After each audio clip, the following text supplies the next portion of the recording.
everyone, I'm Caitlin Teeter, and on today's Teeter Tales, I'm going to be doing a review of the Redwall series by Brain Jacques. For my review, I'm not going to be going into spoilers for any of the individual books, and this isn't going to be a review on any specific books, but on the whole 22-book series. So if you want to know more details about an individual book, go ahead and leave a comment, but my focus for this video is the series as a whole. I, as always, will have chapters if you want to skip to certain parts of the review and see what I say about characters or plot or the content of the series. But without further ado, let's get into it. So, the Redwall series is a fantasy series that is somewhere in the middle range to YA range about anthropomorphic animals in a medieval setting. It's usually set within Redwall Abbey, what the series is named after, or Mossflower Woods, or the mountain fortress of Salamand Astron. And it's a fictional world where you usually have good animals defending themselves or saving others or protecting the innocent from evil hordes of animals. On to the writing quality. The writing style of the books is really what made me fall in love with the series, and even writing in general. Jacques does such an amazing job of fleshing out the scenes and the locations with really poetic writing.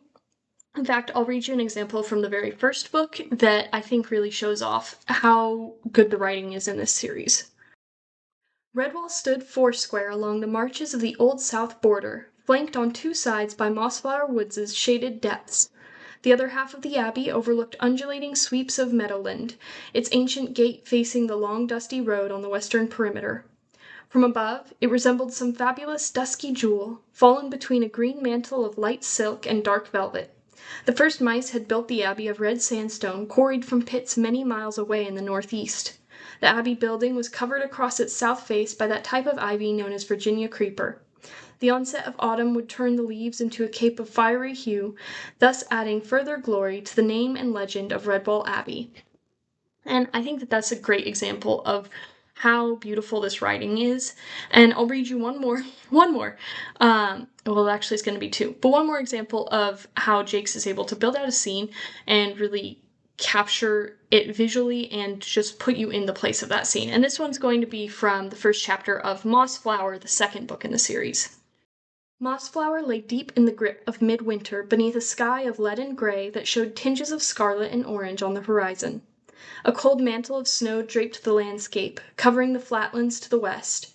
Snow was everywhere, filling ditches, drifting high against hedgerows, making paths invisible, smoothing the contours of earth in its white embrace. The gaunt, leafless ceiling of Mossflower Wood was penetrated by constant snowfall, which carpeted the sprawling woodland floor, building canopies on evergreen shrubs and bushes. Winter had muted the earth. The muffled stillness was broken only by a traveler's pause. And the one other excerpt I'm going to read is showing how Jacques not only builds out the beautiful or inspiring scenes, but can also capture this sense of ominous foreboding and honestly just does a creepy scene really well. So this is going to be from the book Doomlight, much later in the series, and it's a description of the villain's lair that's found early on in the book. Griv and her crow escort emerged into an immense cave.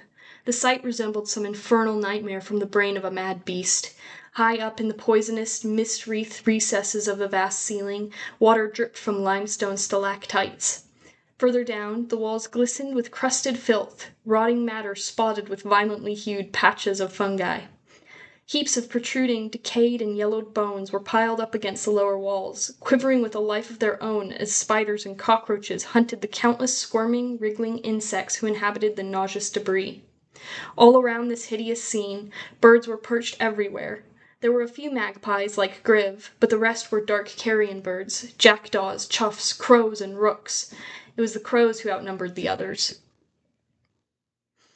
So, as you can see, Jacques just does such a good job with his writing and draws you into the scene and makes you feel the emotions that the scene should evoke. He also has a great vocabulary in his writing, I first went through this series when I was much younger, and I learned so many great words from this series. It was where I first encountered words like macabre, or learned that jaundice is a type of look you can give someone and not just a disease. I also would like to point out that the battle scenes are amazing in this series. They really are action-packed and fast-paced, and it keeps you on the edge of your seat as you're reading them, and he does a great job of building out all sorts of scenes with his writing. For the characters in Redwall, I would say that they are likable, although they're not characters that I'll think on years later and still be inspired by their stories. Some examples are books Hyrule Lane and Rackety Tam. Both the main characters in these books I really liked and was invested in their stories while I was reading it. They're not any of my favorite fictional characters, but again, the characters are very likable, and while you're reading the book, you're very invested in their stories. I actually think that the best character type that Jacques does is his comedic character types. So, again, in the book Rackety Tam, Tam's best friend Doogie Plum, he's hilarious, and the comedy really lands with him. Some of the other books, Marielle of Redwall has a character named Rosie. She's a very comedic hare, and all those characters really help lighten the book whenever you hit a more intense moment, and they really make the book more enjoyable. There are occasional annoying characters in the books, although they're not frequent. The very last Redwall book, The Road Crew, the main character of that book is Hugo, a hedgehog.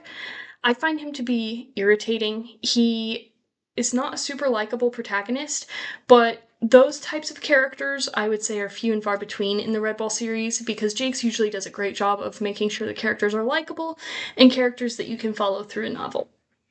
The villains are another thing I'll mention, because I think the villains in this series are so well done. They can range from cool, collected, put together villains like the Marl Foxes in the book called Marl Fox, or the Sable Queen.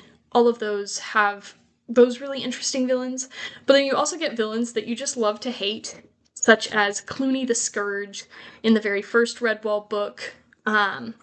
Or you get villains who are completely insane, like the Wolverine Gulo and Rackety Tam. And having that variety, they're all just purely evil. This isn't a book series you go to for moral complexity in your villains, but I think it's fun to sometimes read a book that just has an unapologetically evil villain that is shown as evil, and you can really root for the good guys to defeat. For the plot and pacing, I would say that the plots is a lot of what keeps you going in these books. They're very interesting and have a lot of moments of action.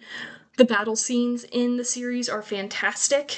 They are fast paced, and they really do get a lot done and can be big moments for both the characters and also the plot itself. Uh, and I think Jacques really paces these books well, because it's not just constant go, go, go, battle, journey, fight, run, but he gives you moments to sit and rest with the characters in between. He'll have scenes where it's just kids playing, or the animals have a feast to celebrate, or they have a little festival. And I think having those moments to let the reader catch their breath along with the characters really helps the pace of these books to feel right and not like you're rushing or like you're dragging through, but you feel like you're making progress while not having to constantly say, whoa, what just happened? The plots also, while they can be similar in the fact that you have a lot where they're defending Redwall Abbey, or a lot where they're going and saving animals who have been captured, he still adds a lot of unique elements to each book that makes them feel different. So in some, you might have a quest to save kidnapped children, whereas in another, you might have one where they're defending from a horde who uses stealth to try and get into the abbey. And I think those different elements make the plots really engaging, because you also don't know who is going to make it out of the books alive, or what victory might cost the good guys. Now for the world building. I will make note that the very first book has a few inconsistencies in world building with the other books because I think Jakes was still figuring out exactly what he wanted to do. So there will be a few passing references to humans or human structures in this first book that you don't see in the rest of the books because I think he decided he wanted the series to be in its own world. But other than that, I think the world building of this series is well done. Believe you have maps in the start of every book that show you where all of the relevant areas are, and it's really fun to see the interconnectedness of areas you come to know, such as Redwall Abbey, or the mountain fortress of Salamandastron, or islands across the sea, and I think it's really fun how Jakes builds that out. Something that I know bothers a lot of people, but I personally am fine with, is the good versus evil in these books. They are very much centered around that good versus evil battle, and so you have a lot of animal species that are generally good, such as otters, mice, hedgehogs, badgers, voles, or your animals that are generally evil, such as foxes, weasels, stoats, ferrets, rats. And some people have issues with that kind of dichotomy of those two, but I personally think it works well within those series. You do occasionally get some of the stereotypically good animals who are bad, or a few bad animals who become good, but Jakes generally sticks to the bad and good animal layout. Something else I appreciate about the animals is that different species have different characteristics. There are the obvious things such as squirrels are the best climbers, otters are the best swimmers, but you have other things like shrews are their own nomadic culture in the series where they live on boats and just travel down the streams, and that's how they live. Or hares, who are warriors who serve the Badger Lord in a mountain called Salamandastron, and they have a kind of battle troop that they go around in called the Long Patrol. And seeing those differences is something that's really fun in this series, and you can kind of figure out which types of animals or characters are your favorites, and then get excited whenever they appear in the series. Now onto the content or parent guide for the Redwall series. I would say the two main concerns you would have with this series are the violence and the scariness. First, for the violence, it is pretty frequent and can be quite intense throughout the series. Again, you have lots of battle scenes, so you have characters getting shot with arrows, stabbed, you have characters being decapitated, but it's never gory. It will say that there is blood and it will tell you what happened, but it's never super visceral or getting into the nitty-gritty of what happened. I think some of the worst instances of violence in this series are in the first book. There's a character who is bitten by a venomous snake, and another character finds her corpse, and it describes how the skin on her face has kind of started to decay from the venom. So that is a kind of creepy, more disturbing description. And then Gulo, the Wolverine villain in Rackety Tam, it notes that he eats his victims once he kills them. So again, it has a lot of violence, but it's not super gory in how it describes the violence. For the scariness, it's just a general aspect of the books. Jakes, again, does an excellent job of building up a creepy atmosphere around the villains and making them menacing, but you'll have villains who will make threats of killing or torturing kids to get the good guys to cooperate, or you'll have moments where there are sea monsters or giant vicious birds or fish that are attacking the good characters or bad characters alike.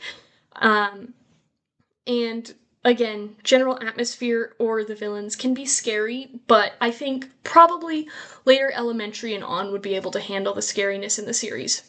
I'll also talk about there's some muddled spirituality in the series.